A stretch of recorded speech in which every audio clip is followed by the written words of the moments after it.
शादी के बाद भी इसे चैन नहीं है। जब देखो मुंह उठाकर आ जाती है। पापा शांति से बैठकर चाय पी रहे थे। इतने में एक फ़ोन आया और पापा की खुशी सातवें आसमान पर थी। पापा ने सबको बताया कि कल प्रीति और दामाद जी आ रहे हैं। उन्होंने अपने बेटे रोहन से कहा कि कल 5 बजे एयरपोर्ट पर चले जाना। ये सुनते ही रोहन गुस्से में बोलने लगा कि इस प्रीति को कुछ काम नहीं है क्या? जब देखो मुंह उठाकर चली आती है यहाँ पर। अब उसकी शादी हो गई है, आराम से अपने ससुराल में रहे। क्या रखा है इसका यहाँ पर? क्यों हमें परेशान करने के लिए आती है बार बार? उसे बोल देना मेरे पास टाइम नहीं है, अपने आप टैक्सी करके आ जाएगी। मैं उसे लेने एयरपोर्ट नहीं जा पाऊँगा। अपने बेटे के मुंह से अपनी बेटी के लिए इस तरह की बातें सुनकर माँ पापा दोनों हैरान थे और उसको बोलने लगे, तेरा दिमाग तो ठीक है, किस तरह की बातें कर रहा है? वो तेरी बहन है, उसका जब मन करेगा वो यहाँ आएगी। ये उसका भी घर है। अभी उसके माँ बाप जिंदा हैं, तू कौन होता है कुछ भी कहने वाला? घर में 2 गाड़ी होने के बाद भी वो टैक्सी से आएगी? कितनी शर्म की बात है। इतने में उसके पापा बोले कि रहने दो, कोई ज़रूरत नहीं है जाने की, उसका बाप अभी ज़िंदा है, मैं अपने आप ले आऊँगा उसे। मैं नहीं चाहता कि मेरी बेटी को ससुराल वालों की बातें सुननी पड़े कि उसे कोई लेने नहीं आया और ना ही कोई गाड़ी भेजी। इतने में रोहन बोलता है कि आप समझते क्यों नहीं हैं मम्मी पापा, जब भी प्रीति आती है घर का सारा रूटीन बिगड़ जाता है। सब लोग उसकी सेवा में लगे रहते हैं।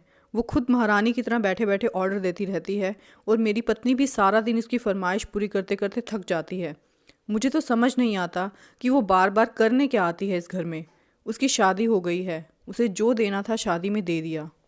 जब भी आती है वो बैग भर भर के यहाँ से सामान लेकर जाती है। यहाँ वो हमसे मिलने नहीं बल्कि हमें लूटने आती है। रोहन की इस तरह की बातें सुनकर उसकी माँ ने एक बार फिर बोला कि मुझे समझ नहीं आ रहा कि तुझे क्या हुआ है, तू इस तरह की बातें क्यों कर रहा है अपनी बहन के बारे में? तेरी सगी बहन है वो, तुझे शर्म नहीं आ रही ये सब बोलते हुए? अब उसे यहाँ आने के लिए भी तेरी परमिशन लेनी पड़ेगी। ये घर जितना तेरा है उतना उसका भी है। जब उसका मन करेगा तब वो यहाँ आ सकती है, और अगर वो कुछ लेकर जाती भी है तो हमारी कमाई से लेकर जाती है। तू कौन होता है कुछ भी बोलने वाला? इतनी सब बात होने के बाद रोहन बहुत ही धीमी आवाज़ में बोलता है कि पापा, मैं कौन सी कोई नई बात कर रहा हूँ।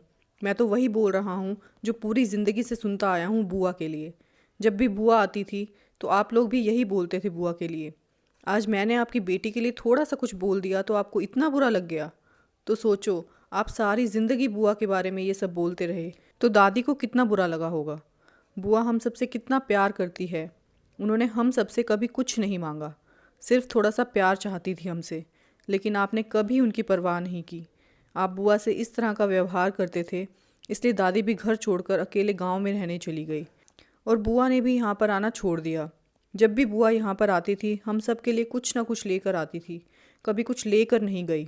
वो चाहती थी कि हम उनसे प्यार से बात करें, उन्हें थोड़ा सा प्यार दें, लेकिन आप लोग वो भी नहीं कर पाए। जिस तरह प्रीति घर की बेटी है उस तरह बुआ भी तो घर की बेटी है, तो दोनों बेटियों में इतना फ़र्क क्यों? रही बात मेरी, तो आप मेरी चिंता मत कीजिए। मैं अपनी बहन से बहुत प्यार करता हूँ और मुझे उसके मान सम्मान की पूरी चिंता है। मैं खुद जाऊँगा उसे एयरपोर्ट लेने के लिए। मैं उसकी नज़रें किसी के सामने झुकने नहीं दूँगा। मैंने अपनी पत्नी तक को कभी हक नहीं दिया कि वो मेरी बहन के बारे में कुछ गलत बोले, और मैं जानता हूँ कि वो बोलेगी भी नहीं। मैंने जो बोला अगर आपको बुरा लगा हो तो मुझे उसके लिए माफ़ करना। ये सब बोलकर रोहन अपने ऑफिस के लिए निकल गया। रोहन की बातें सुनकर उसकी माँ और पापा दोनों की आंखों में आंसू आ गए। उनका सिर शर्म से झुक गया। थोड़ी देर के बाद उसके पापा ने अपनी बहन को फ़ोन लगाया और फ़ोन पर ज़ोर ज़ोर से रोने लगे और बोले, दीदी मुझे माफ़ कर दो, हमने आपके साथ बुरा व्यवहार किया है। हमने जो किया है उसके लिए हम बहुत शर्मिंदा हैं। हो सके तो आप अपने घर आ जाओ, आपसे मिलने का बहुत मन कर रहा है। दूसरी तरफ उसकी दीदी भाई के 2 शब्दों से ही पिघल गई और बोली कि तुम्हारे जीजा जी को ये सारी बात बताकर मैं ज़रूर आऊँगी मिलने। दोस्तों, हमें अपनी बेटियों में फ़र्क नहीं करना चाहिए।